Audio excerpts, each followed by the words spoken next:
It was past midnight, the rain falling in soft sheets over the quiet town. The gas station on the corner was almost deserted, just the flickering neon sign and the hum of the fluorescent lights above the pumps.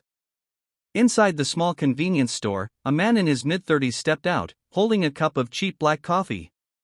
His shoulders were broad, his jacket worn, and his eyes carried the tiredness of someone who had lived through storms no one else could see. His name was Jack Carter. Jack wasn't just another man stopping for gas that night, he was a single dad, raising his 7-year-old daughter on his own. By day, he worked a modest mechanic job, covered in oil and grease. But few knew that he had once been something else entirely. Years ago, Jack had worked undercover for the state, infiltrating dangerous groups and risking his life every day. When his wife died unexpectedly, he left it all behind to raise his little girl, Emily, in peace. But life hadn't been easy. Money was tight. Bills piled up.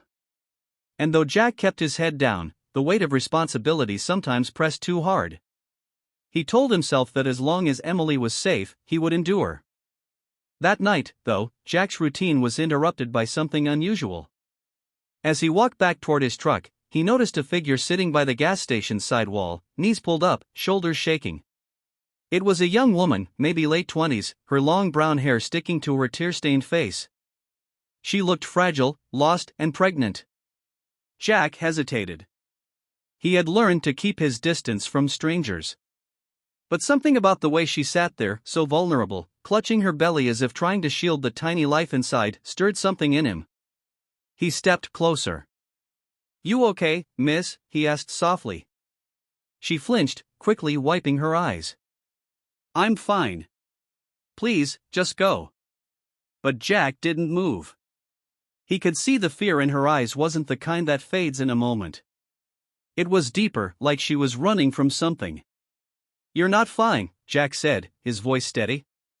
"It's pouring out here, and you're crying at midnight by a gas station. I've seen enough in my life to know that's not nothing." The woman broke down again, covering her face with her hands. For a long moment, the only sounds were the rain and her muffled sobs. Finally, she whispered, "I don't have anywhere to go." Jack's instincts kicked in. He didn't know her story, but he couldn't leave her there, not like this, not in her condition. Against all logic, he offered, "Look. I've got a little place not far from here. My daughter's home, asleep. If you need somewhere safe for the night, you can come with me.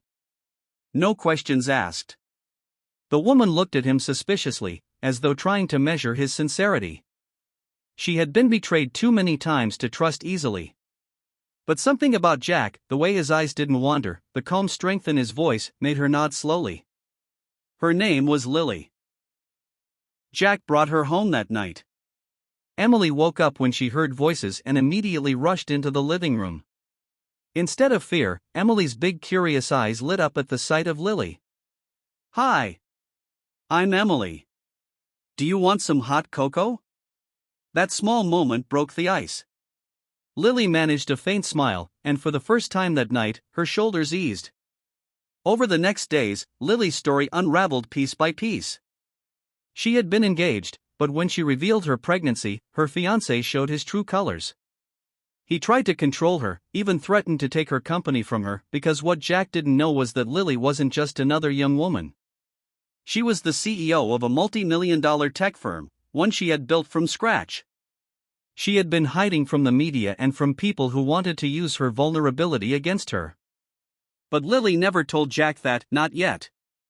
To him, she was just a scared, expectant mother with nowhere to go. Jack didn't pry. He offered her his couch, cooked simple meals, and made sure she and the baby were safe. Emily adored her instantly, asking Lily to read bedtime stories and talking to her baby bump as if it were already her sibling. Slowly, Lily began to feel something she hadn't in years: family. But challenges soon followed. Jack's landlord noticed another person staying in the house and threatened to raise the rent. Jack's boss at the garage cut his hours, leaving him scrambling for money. And then Lily's past caught up. Her ex-fiancé tracked her down, furious and demanding she return. Jack stood between them. Though he had sworn never to fight again, his protective instincts roared to life. He told the man to leave and never come near Lily again. The ex laughed at him, mocking his shabby clothes, calling him a nobody. But Jack didn't back down. He had faced worse in his old life. More importantly, he had Emily, and now Lily, to protect. The confrontation ended with the ex retreating, but not without threats. Lily broke down afterward, telling Jack the truth about who she was and the empire she had built. She expected him to look at her differently, maybe even try to use her wealth. But Jack only shook his head. Money doesn't matter to me. People do. You and that baby, you matter. It was then that Lily realized she had found something she had been missing all her life, someone who cared about her, not her title. Months passed. Jack and Lily grew closer, their lives intertwining naturally. Emily began calling Lily Aunt Lily, and eventually even asked if Lily could be her mom. Lily's company eventually learned where she was, but instead of dragging her back, her board members supported her. With Jack's quiet strength and Lily's resilience, they faced each storm together.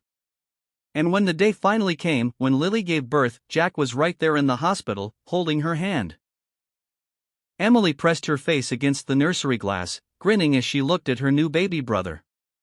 Tears filled Lily's eyes. "I thought I had lost everything," she whispered.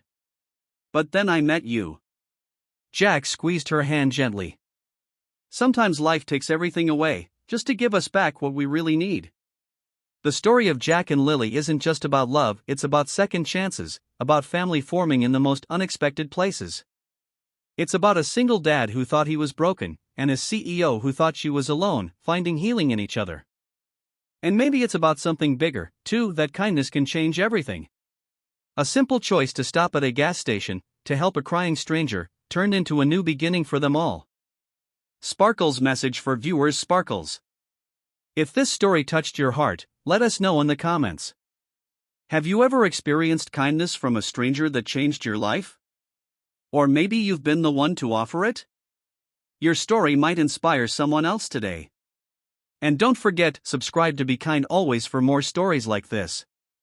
Because at the end of the day, kindness is what makes the world go round.